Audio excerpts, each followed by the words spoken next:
Brown, Sugar Ray Robinson, the greatest fighter ever lived. Oh, come on, man. What about Joe Louis? The Brown Bomber. Now that was a great boxer. Who is the greatest fighter of all time? The pound for pound, all-time best ever? To me, it's easy. There's only one man in history who could do this. You're there because of the style of the opponent or whatever. Shane Mosley learned that last Saturday night. Tattoos, Brennan.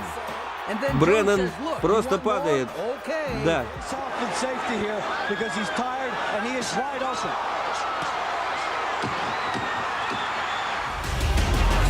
Whoa! Right to the body, down. Unheard of. This is an argument you see everywhere, in every barbershop, no matter where you go.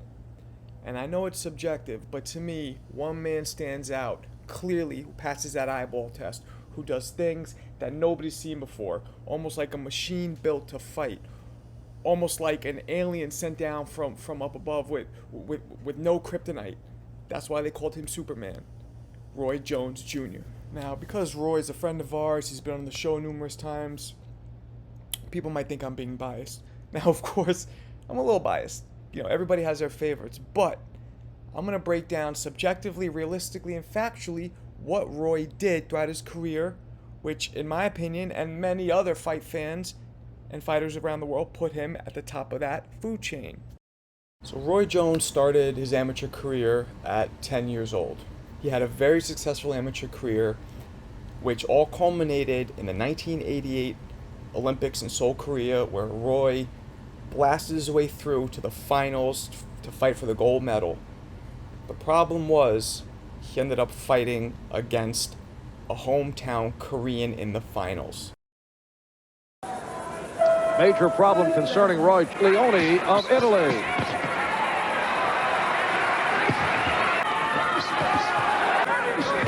And again.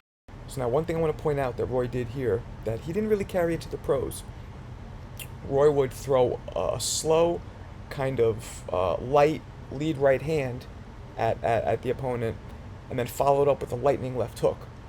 So the reason he would do this was the opponent would see the right hand coming slow and with no power, so not be worried about the power, and then see that it's coming slow.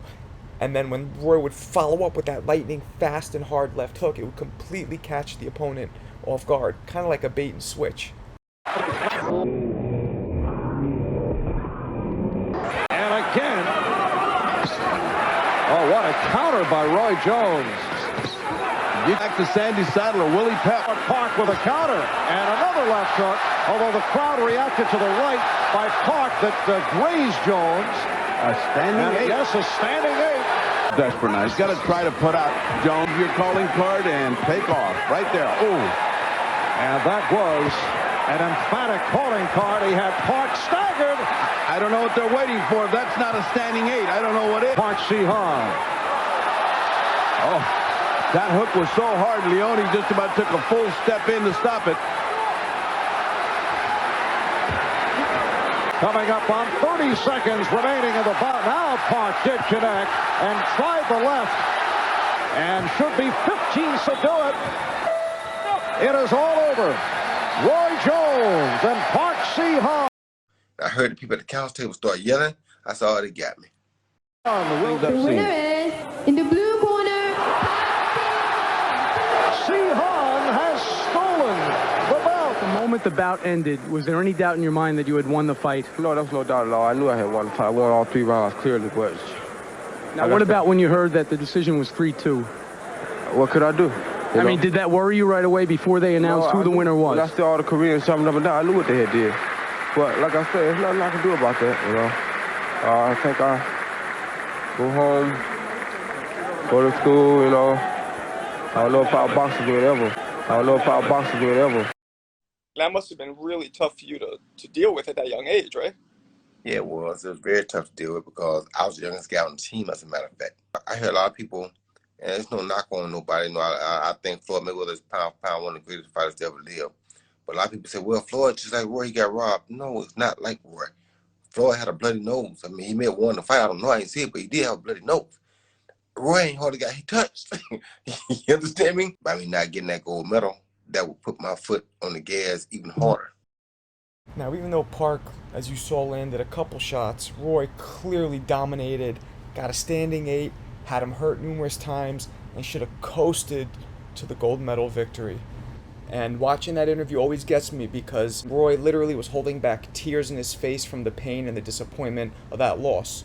But, as we all know, even though he said he may never fight again, he just took that and let it fuel and charge his pro career.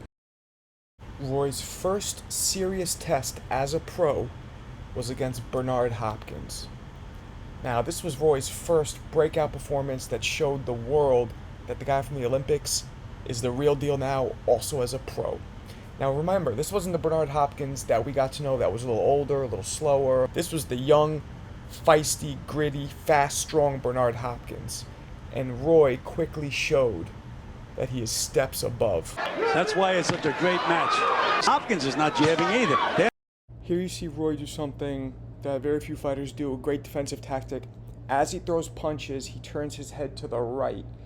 This way, he's avoiding that counter right hand, straight right hand, or right hook, but straight right hand coming at him. And he kind of throws his hand while looking away, and it also leaves his body in the motion of also just spinning and stepping away. Brilliant defensive tactic. Like to fight on the rope. If Hopkins, champion ever, would you believe it, is gaining confidence, but maybe he loses some after right hand. And Roy Jones, I've never seen anybody else been able to. Another thing that Roy Jones did, which people don't really remember or talk about, guys like Marvin Hagler did it.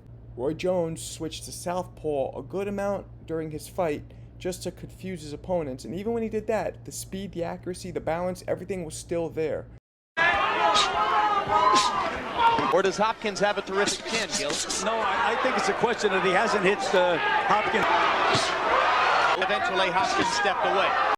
Here you see Roy out counter-punching, the counter-punching technical master of boxing, Bernard Hopkins. Those games, trying to win his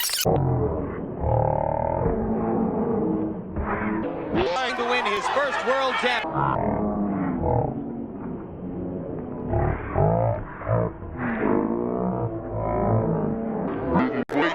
Roy wins his fight, easy unanimous decision, and moves on to his next battle. His next battle, which, by the way, I was at live in Vegas, was against the then undefeated, hard-punching James Toney. They were both champions, both undefeated. This fight had all the makings. I mean, this fight was as big as Hagler-Hearns. I mean, this fight was huge at the time because it was such a 50-50 split. People didn't know if Roy's speed and amazing footwork and unhuman reflexes would be too much, or if James Toney's unbelievable power and defensive ability would be too much. It had everybody on the edge of their seats. And Jim, So the one thing that Roy did, which was paramount in this entire fight against James Toney, was the way that he would step to the right.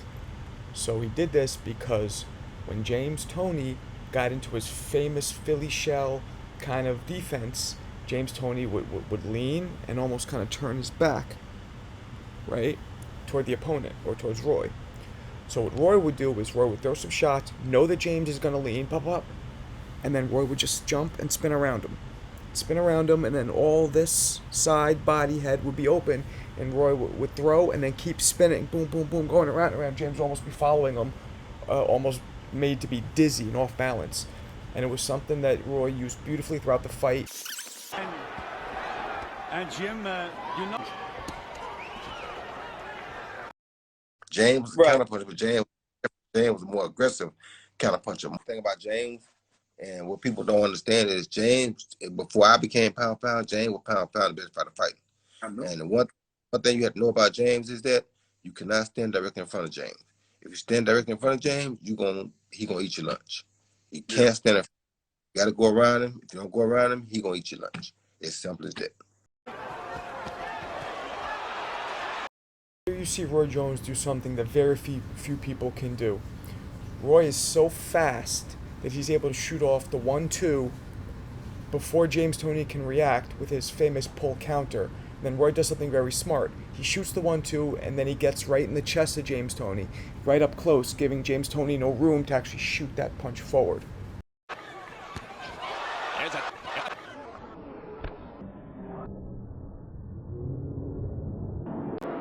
a quick right. Punching it out. The right hand against Bernard Hopkins a few fights back. Punching it out. Pressure, physical and mental, on Jones, and Jones. And the left hook got behind the guard. Here Roy Jones does something for the very first time, and something that has never been done before since then. He knocks James Toney down. This happens because James Toney tries to showboat along with Roy, and Roy, as he's done all fight, leaps in and catches James with a sharp left hook. Now, to be fair, this was more of an off-balance thing, because Roy's body following through, going with what I was saying, how he likes to get in James's chest after he punches to avoid counters, him bumping into James Toney's chest, that momentum kind of causes a lot of the knockdown as well, but nevertheless, it's still a clean knockdown. Showboating by Jones. He attempts feinting. Left hook, and down goes Toney. I have another angle that we can see it. Here it'll tell us right now. You see his... Again, what talking doesn't do you a bit of good. Quickness and defense. And I was at the Roy Jones fight, like at the actual fight in Vegas. Why do you think he never gave you a rematch? He didn't want one. Sorry, stupid question. My bad. He didn't want a rematch. What James, was Roy the fastest guy you've ever been in there with? Actually, the boy faster than motherfucking speaking hours. Hey, good boxing skills. Hey, I can't say nothing bad about Roy. Roy's a good fighter, but he was the best man that night. Toney pretending not to be hurt, but he's wobbled. Here you see Roy do something he's done his whole career, even as an amateur. He dips down for a second, faking out the opponent, thinking he's going to go low to the body. Then he leaps in with that lightning fast left hook up top.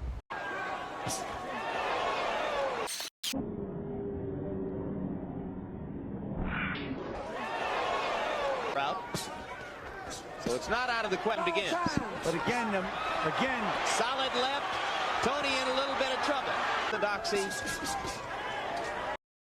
Now, James Toney did land some shots, and he landed a couple shots, just solid, flush, real hard shots on Roy, but it did nothing. You know, Roy's chin in his prime, especially at that natural 168, his natural weight, was excellent. It just wiped right off. Wiped right off. a couple of times during the fight, Larry. Not seriously, but hurt. How about now? How about Again, right now? He's just being completely overwhelmed. And I think a left hook to the body hurt James Toney. Who's the best fighter you ever fought? Who would you put as like the most talented? James Toney by far. James Toney by far. Roy Jones, his prime, had a hard time hitting James Toney. You hear me? If I couldn't hit him, I know the rest of them were hard to hit him. James Toney in shape, hard to deal with. I was having a hard time getting good punches on him, and I knew he struggled with the weight, and I knew he wasn't the at his what he thought was the best. But as far as skill for skill goes, that's one of the toughest guys, one of the smartest, best boxers, best fighters I've ever seen in my life. Toney badly to set this up. And Jones comes back with a fury. Right near the end of the fight, in this 11th round, Roy does something that most people didn't catch, but to me, it seemed pretty obvious. He hurts Toney, almost has him go down. He catches Toney with a counter, with that left hook counter, right as Toney's throwing his own punch, which are the ones that get you, the ones you don't see while you're throwing your own shot. Or there are a lot of people who bet on him. Or there are a lot of people who bet on him. 1 minute to go. Roy ends up coasting to the unanimous decision victory and claiming that pound-for-pound title for the best in the world at the time. Roy's next fight is one of my personal favorites and one of the most dominant performances in boxing history. Roy goes up against former 135-pound champion, 140-pound champion, also a fellow stablemate of me and Jeremy at Kevin Rooney's camp, the Tasmanian Devil, Vinnie Pazienza. They are predominantly for... Oh, big left hook by Jones. So now Roy has the distinct honor of being one of the few guys that actually can throw the amount of combos that you see that guys do on the hand pads. He can actually do that in fights. He's one of the few guys. So now here, prompted by Vinnie Pazienza trying to showboat against Roy, kind of, overshadow Roy, who's the king of showboating. Roy gets irritated by this, and Roy throws his second highest count combination of all time. Roy unleashes a 16-punch, lightning-fast combination on Vinnie. Left hook by Jones. Pazienza showboats, and Jones showboats back. The no showboat promise is over. Straight hook by Jones, and Pazienza nearly went through the ropes. And these are slashing jabs by Jones. Another amazing thing Roy did for the first time was he worked his jab. Roy had such unbelievable skill that he didn't have to fight traditional. He didn't always lead with a jab. He didn't set things up with the jab like almost all fighters have to do. Roy did what he wanted, but in this fight, Roy decided to work the jab, and it kept Vinnie Pazienza at bay where Vinnie couldn't even touch him. Under the left eye. His hands are low, he's getting nailed by Jones. One or two punches, and they were heavyweights. Certainly not guys down at this level. And he only threw 5. Jones is going in too hard. He's going to go side to side. He leaped before. What a dilemma. And the double and triple jabs of Jones are keeping him off. Oh, an astonishing statistic from the last round. Vinnie Pazienza threw 5 punches, landed none. It's the first time in CompuBox history that has happened over an entire round, ever since punches have been counted by that organization. An amazing statistic. Wow. I wasn't losing rounds when I was on top. You hear me? I not no fights. I wasn't losing rounds. I know. But you can't tell people that because they're caught up in the glit, the fame, the money. They caught up in all the other stuff except the real facts of boxing. First person ever in CompuBox history to go a whole round without getting hit. Fighting another dude who was a bad dude because he won belts from 135 all the way to 168. And that's Vinnie Pazienza. You won a whole round with the Tasmanian Devil and didn't get touched. Only person in CompuBox history to go a whole round and don't get touched. But they say, this one's the best defensive fighter of all time. Really? Well, why he don't want to win a whole round without getting touched?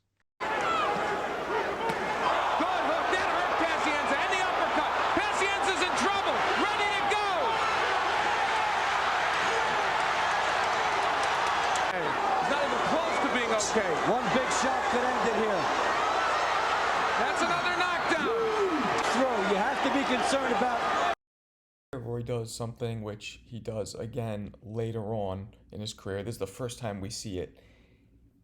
He is dominating Vinnie Pazienza so thoroughly that he looks over at the ref and he's like, "You really want me to finish this off?" And he does the famous shrug of the arms like, "Okay, I'll give you what you're making me do here." And he proceeds to finish the fight off in spectacular fashion. His health and safety here because he's tired and he is wide open. Who would you say, though, was the best fighter you fought when you fought them? Like, the person where you're like, Jesus, this guy has the most skill that I've seen, or the best fighter I've seen? Roy Jones.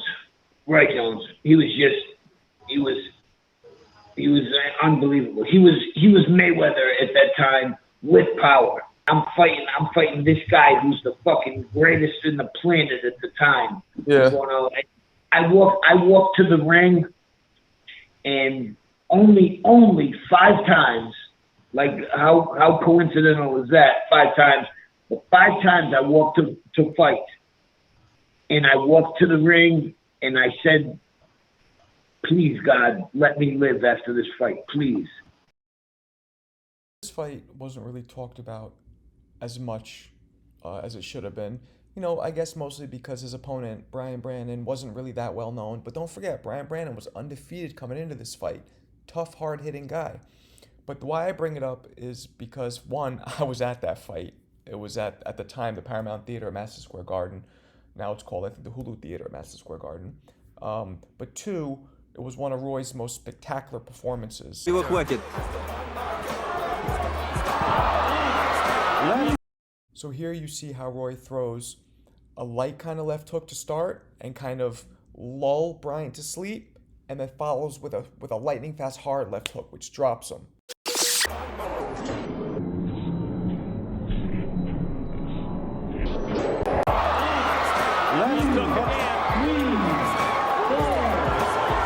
Пять. 6. У него нет никакой возможности отвечать такой машине, как Рой Джонс. Он получает по полной. So here you see Roy do what he just did with Vinnie Pazienza with Brandon. Roy was dominating the fight so severely that he didn't want to see the opponent hurt. You know, Roy famously would hold back in some fights because he was actually worried about his opponent's safety. Roy was close with Joe McCallum, and famously was really affected after Joe McCallum received the brain injuries with his fight against Ben. I remember hearing you said a while back that you didn't want to visit Gerald McClellan until you retired. Did you ever end up going to visit him, or was it still too tough? I talked to him a couple times. I talked to him once on FaceTime with his son. Yeah. You know, it's a hard pill to swallow, man. When you know somebody like that, it's a hard. I have a soft heart when it comes to people already, and it's very hard for me to stomach things like that. It was hard for me to stomach it when I talked to him with his son on FaceTime. It was very hard for me to stomach that. You know what I mean? It's just, that's a very tragic thing for me, and it's very hard to see a person in that state that you knew from way before they were like this. Like, it's just hard for me to do that. So Roy was always looking out for the health of his opponent as well. So here he tells the referee again, "You really want me to do this? You really want me to do this? Like, stop the fight, do your job." The referee said no, and Roy just had to jump in and finish business and do what he was there to do. Это просто наказание. Бреннан просто падает. Да. Roy's next fight of note was against legendary fighter from Jamaica originally, Mike McCallum. Now, Mike was a legend in boxing. He was the welterweight champ of the world. He was a middleweight champ of the world. He was also the light heavyweight champ of the world. And Roy came in, made easy work out of Mike, but again, like we just talked about with Brian Brandon and with Vinnie, Roy held back slightly with McCallum because he didn't want to hurt the legend. And, of course, afterwards, Roy's critics criticized him severely for holding back. I remember back in '89, Harold Graham facing Mike McCallum for the vacant WBA. I know a lot of focus has been put on Roy's offense, but here I want you to check out his defense for a second. Roy, a lot of times, would use the kind of arms out forearm defense to kind of pick shots off while he moves his head at the same time and moves his forearms and catches a lot of those punches up here. Very similar to what George Foreman used to do.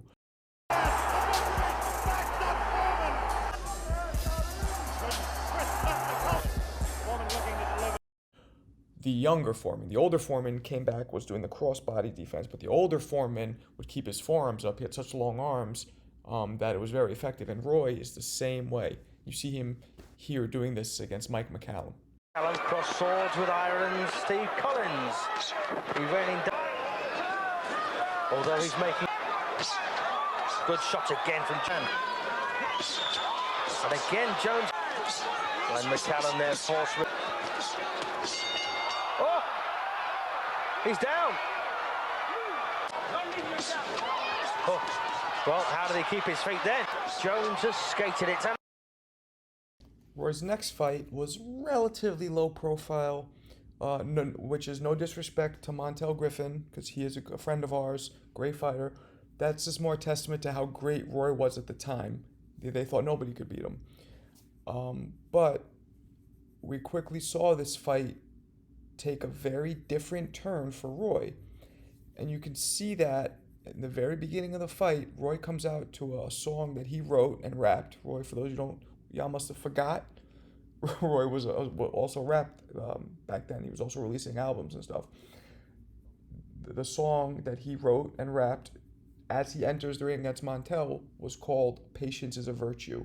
And now Roy Jones will enter the ring to his own musical composition called "Patience is a Virtue," a reminder to him that he wants to be patient in the ring against the crafty Griffin tonight.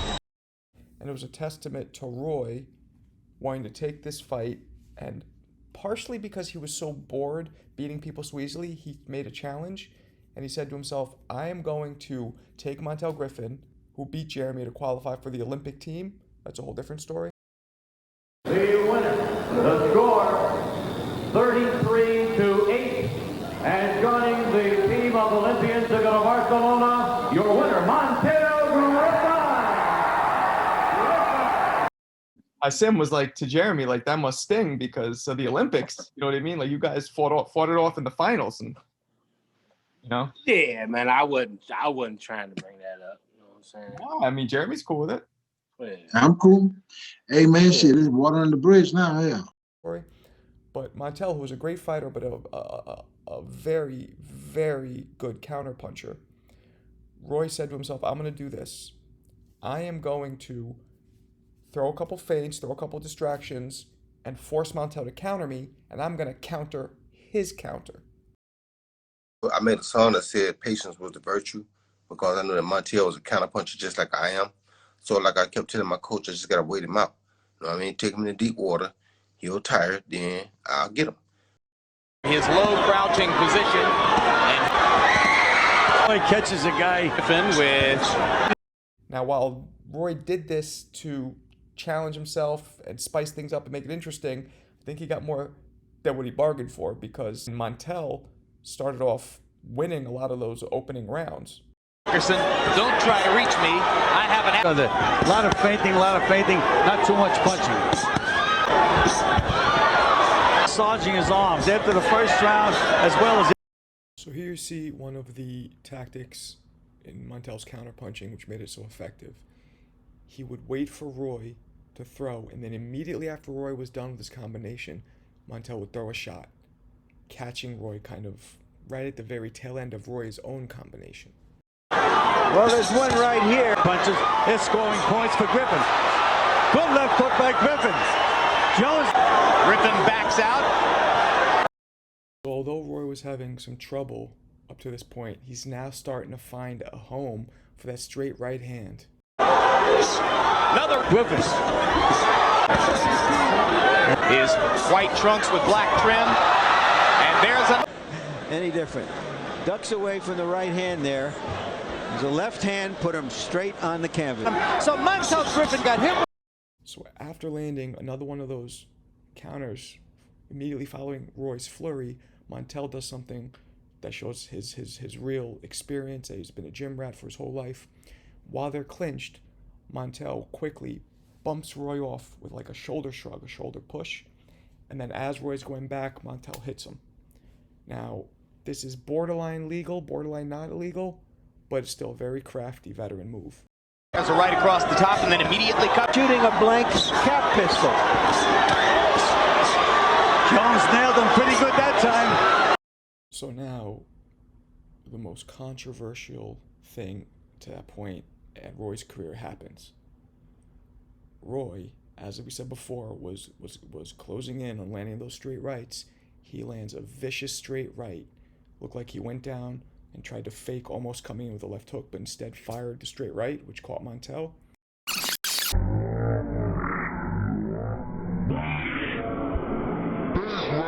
By Jones. Big right hand. And Griffin is hurt. No question about it. Griffin is hurt. Jones looking to finish. Griffin wobbling a little bit. Jones comes in and lands the right hand lead again. And a couple of left hooks. And Griffin's knee goes down.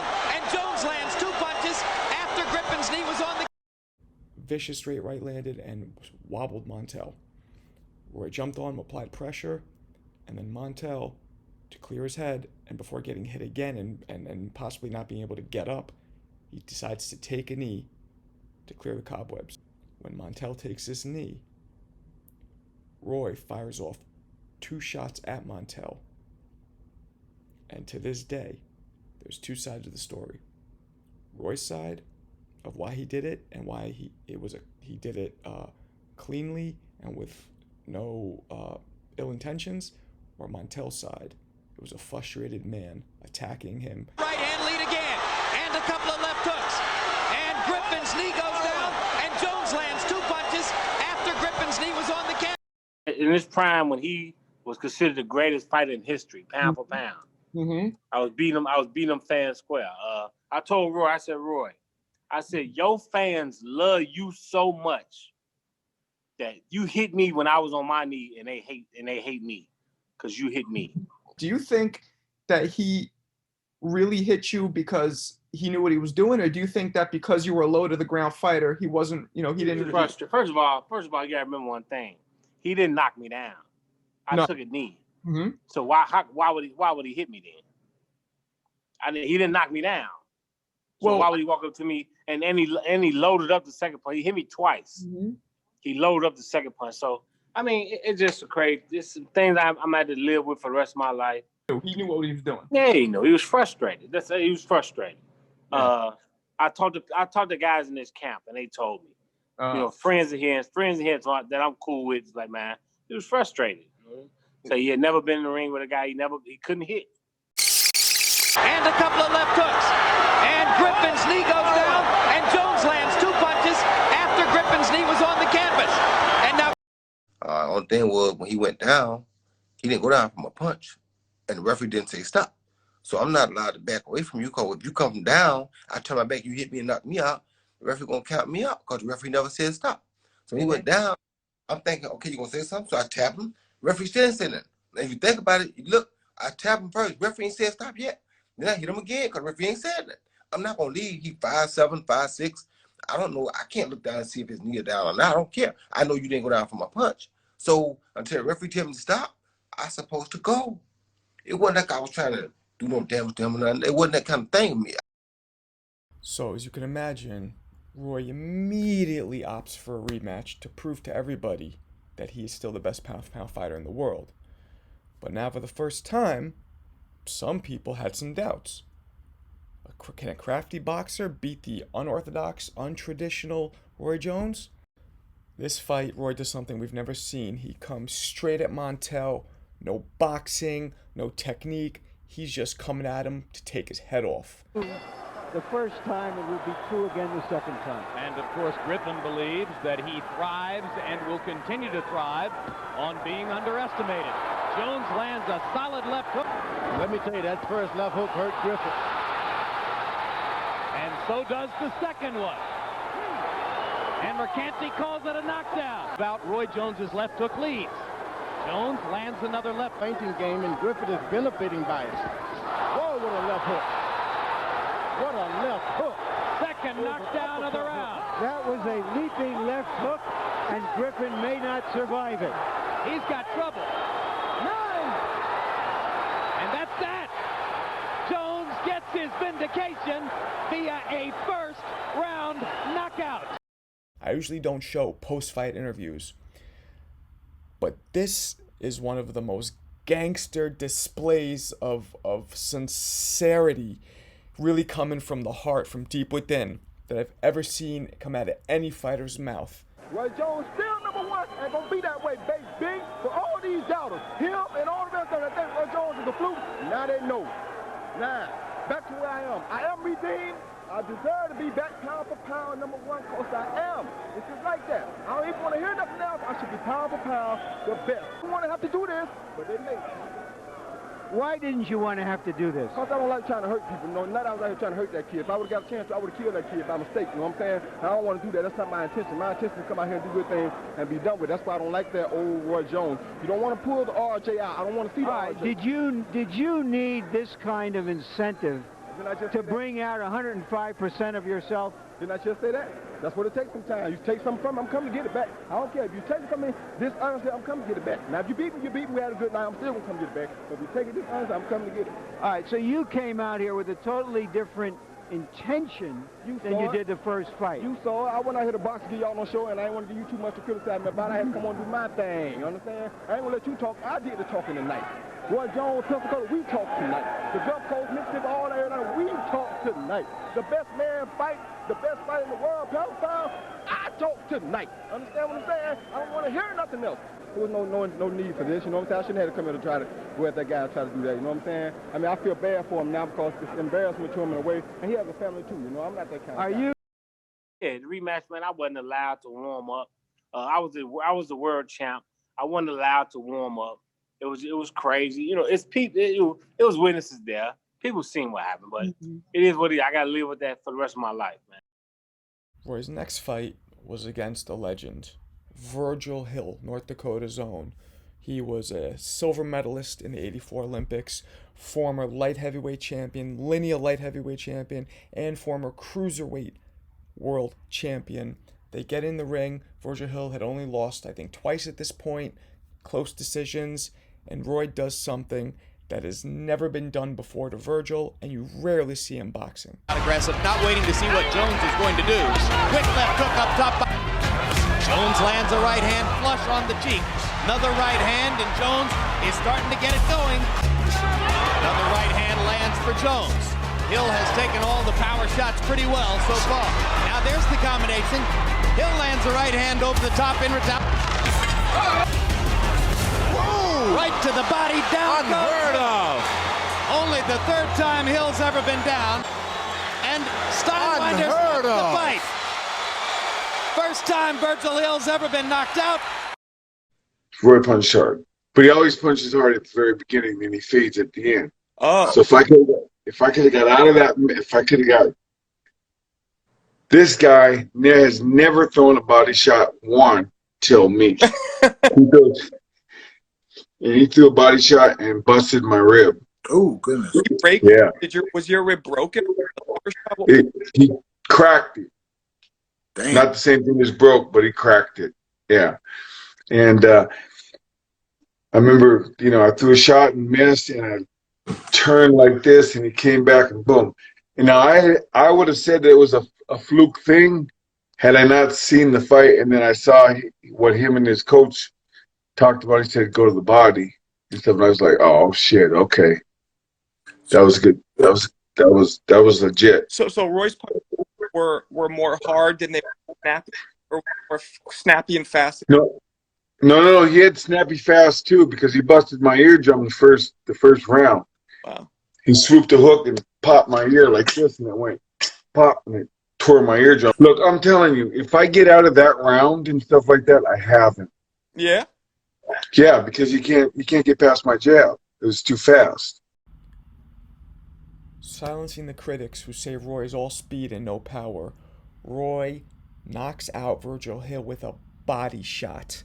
One body shot. Hill can't continue. As George Foreman said, it was unheard of.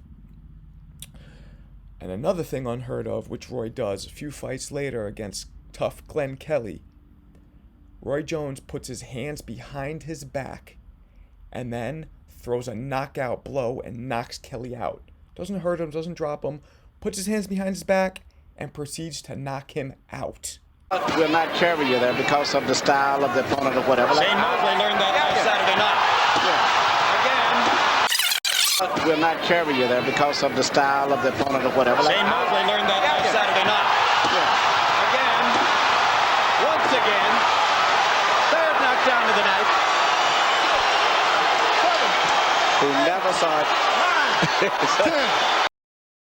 In his next fight, Roy tries to make history. He wants to fight for the heavyweight championship of the world, be the first fighter in over 100 years, since 1897, to go from middleweight champion all the way to heavyweight champion in the same career. Last guy to do this was Bob Fitzsimmons. Bob Fitzsimmons was a bad man.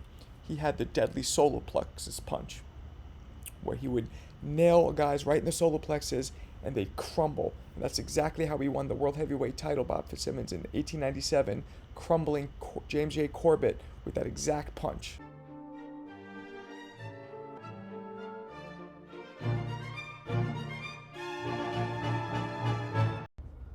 The fight against John Ruiz for the heavyweight championship of the world starts off as you would expect. Roy was moving, sticking and moving. His amazing speed was just dominating and overwhelming Ruiz. However, There's this one exchange in the beginning where Ruiz actually lands a couple shots, and you see the light bulb click in Roy's head like, okay, I was knocking out middleweights and light heavyweights, but this guy's naturally a lot bigger than me. So then Roy, as the brilliant fighter he was, stops, adjusts, and continues boxing, keeping himself at minimal danger. Kirk Johnson, Roy Jones. You don't wait for a little guy. Huge weakness in his arsenal. Solid left hook. And Ruiz comes back with his own left hook. And lands a left in return. And they're fighting. Watching and waiting for something good to happen. There's a solid right cross by Jones. Ooh! He stunned him with that. He stunned him. Looks like Jones is starting to fight more like cross. Place. Against outclassed opponents, he's gone to do what he wants to do. And Jones puts him away.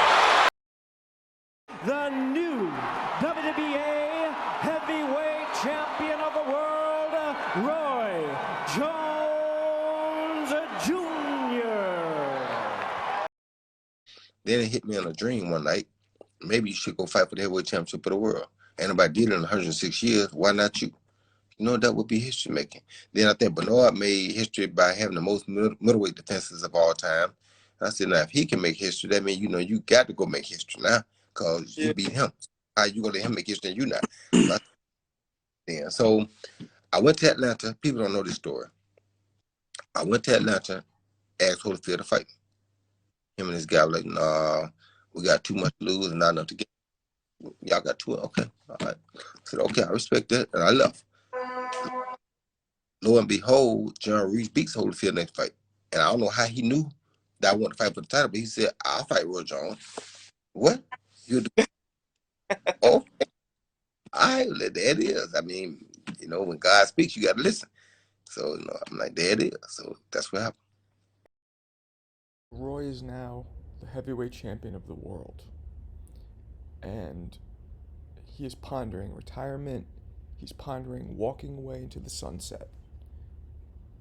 But there is a thorn in his side that shows up at the press conference. Somebody from Florida, the same state as he's from, biting at Roy's heels for a long time. How much do I have to go through? Who do I have to beat in order for me to get my opportunity at history? I'm going to give him, before I retire, his ass is mine. Antonio Tarver and Roy are about the same age, but Antonio Tarver went through some personal problems and didn't turn pro till he was 28, 29 years old, while Roy, by that point, had already reached high levels. So even though they're the same age, Antonio Tarver was way fresher with way less mileage on his body. Never one to back down from a challenge, Roy decides to do something that has only been done once. Winning the heavyweight title, winning the light heavyweight title, winning the heavyweight title, then going back down and regaining the light heavyweight title. So Roy decides to clash with Antonio Tarver. But don't forget, very important here, this is physics, this is science, this is biology. Roy had gained 25 pounds of muscle on his 5'11" frame, pure muscle, to fight Ruiz for the heavyweight championship. And then within months, he has to lose all of this weight, this 25 pounds, but of muscle, way different than losing fat or water weight. He had to lose 25 pounds of muscle within months to make the weight to try and reclaim the light heavyweight championship. And now Tarver lands another left, goes twice to the body. Jones blocking shots with his arms. That's going to miss you. He lands the left hand right through the middle of the gut. So from the very first round, you can see Roy's sluggishness, Roy's lack of energy, how he just lays against the ropes and lets Tarver fire off on him. And something seems very off because Roy has a tendency to back up to the ropes a little bit throughout his career, but nowhere near as much as this. Stays on balance, does his puncher, and gets right out of there. Lands two more left hands right through the middle of Jones's guard. Jones's nose has been reddened. Roy Jones has been hit very hard. Look at Tarver banging away with the left hand and landing them again. This time coming around, hasn't gotten off. And Jones is beginning. He punches up in those middleweight divisions. And there's the first jumps out of the corner, and Tarver drives him back into the ropes again. Using up his energy here. Not at all. Straight right hand lands for Jones as he leaps in and then jumps right on past Tarver out of punching range. Hands. Once again, Jones on the ropes. Once again, Tarver. Roy starts picking up the pace now, getting a second win and figuring some things out. You see his speed is still there. Even though he's a little older and even though he's drained, he still has a speed and is starting to touch Tarver. But also, Roy's starting to do a couple things. Roy's starting to throw that jab, and then Tarver had the way Tarver would defensively move, he would kind of lean back at the waist, so he would get his head out of range because he's so tall, but his body would be open. So Roy would throw that jab to make Tarver move back and expose his body, then Roy would come across with the right hook to the body. Another thing Roy started doing, still having that speed, is he would wait for Tarver to jab, and then he would throw his own left hook over the jab to counter, and then Tarver would do that lean back because he sees punches coming, and then Roy would throw the right hook to the body. So it would be the left hook over the top that would catch Tarver, get Tarver going back defensively, and then the right hook to the body. And he started landing those throughout the whole rest of the fight. The guy, even when you can't do anything, make him afraid to do something himself. And Jones has made enough of a statement in rounds 3 and 4. These jabs don't have authority, but they start to land again. Jones's body shot. Jabs don't have. They start to land again.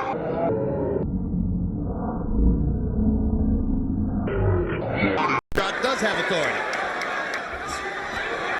As I mentioned, hot-shotting. A good athlete, period. Roy Jones is trying to make Tarver expel some of his energy because he's not in the great energy position himself. And there's a huge right. Tarver landed that left-hand shot. Jones clowned a little bit. Carl Jones sneers contemptuously at him.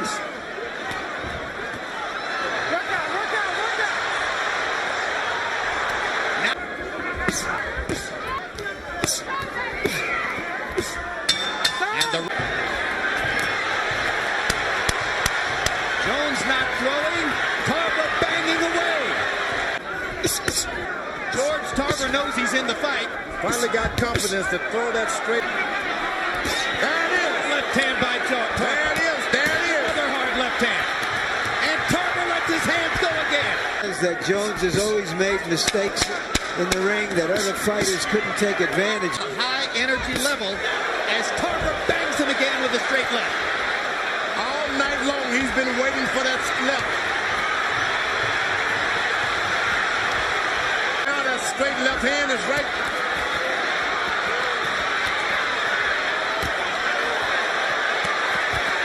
Jones is taking big shots. Big shots. Gives up. Recognizes he's not going to win. In this occasion, Jones has to come late rounds, and he's doing it. What a performance, now the greatness that he needs to hold off Antonio Tarver. Now the combinations begin to flow. Now Roy Jones becomes... We've all wondered how Roy would react to adversity. He is reacting like a champion now. Can Antonio Tarver solidify the light heavyweight championship of the world? Can he knock Roy Jones out? Jones is hurt, but he's fighting. High drama. Big right hand by Jones. When a boxer like Roy gets older, perhaps a little bit slower, we start to see what intangibles he has inside of him, not just the pure athletic ability. Tonight, it's clear, fighting Antonio Tarver, Roy Jones has dug deep and has found the best within himself in these last 6.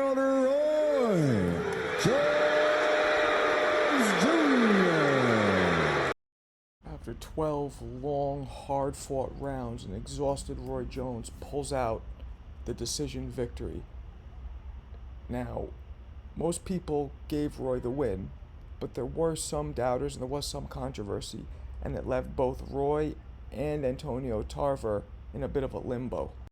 You know, the first fight, of course, it was a lot of controversy, but when you feel like it, you know, you did everything you were supposed to do, and I just felt like blatantly rob you, bro. You feel like your house been broken into. You know what I mean? You feel, feel violated in the worst way. That first fight with Tarver was the first time people got an opportunity to see, ever see a lot of people, and that was a chance to see that I had a heart. You understand? When the chips were all against me, I had no energy. I had nothing. Everything was against me, and I had a well-trained man in front of me that idolized me and couldn't wait for his opportunity to beat me his whole career, coming at me, and I still beat him. So after this fight, everybody demanded a rematch. Antonio Tarver did, and even though Roy had hinted at retiring after the Ruiz fight, he's the kind of person that if anybody at all doubts that if he could do something, he's going to prove him wrong. Didn't matter that he was, older. Didn't matter that he had a lot of boxing mileage on his body. He had to prove him wrong, or he couldn't sleep. But I'm the kind of person that is that if you think somebody can beat me, I'm not going to go to sleep and not find out. You feel? So people are like, well, he gave you a hard time, which he did, but it's because of the weight loss. So do you think that him losing all the weight from heavy coming back down, do you think that played a part? Like, because that was obviously his side of the story. No, I don't think it played a part. You asking me that question, bro. The whole thing was no excuses. That was the whole thing. And then Jeremy Williams, no, man, everybody lose weight. That's part of the game. You think I wasn't losing weight? You think I wasn't losing as much weight as Roy, bro? And it's hard to lose that weight and do that. And he found it out when he had to lose that weight after doing the Rocky movie and fight Bernard Hopkins. After that, he found the same thing to be true. So it was no excuse, it was the fact. Which leads us to another conversation. We all know that Roy, at the end of his career, amassed a few losses, some of them by knockout, and he was never really the same fighter after he fought Tarver. The question is, when you rank all-time greats, what I rank Roy Jones as the greatest fighter ever, pound for pound. Now, that's only for what he's done in the ring.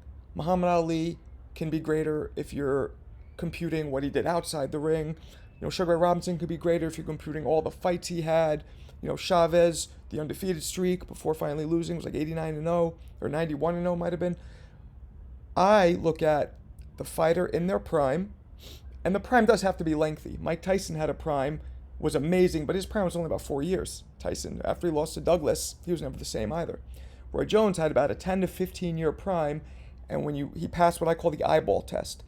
Everything you saw Roy do was almost superhuman.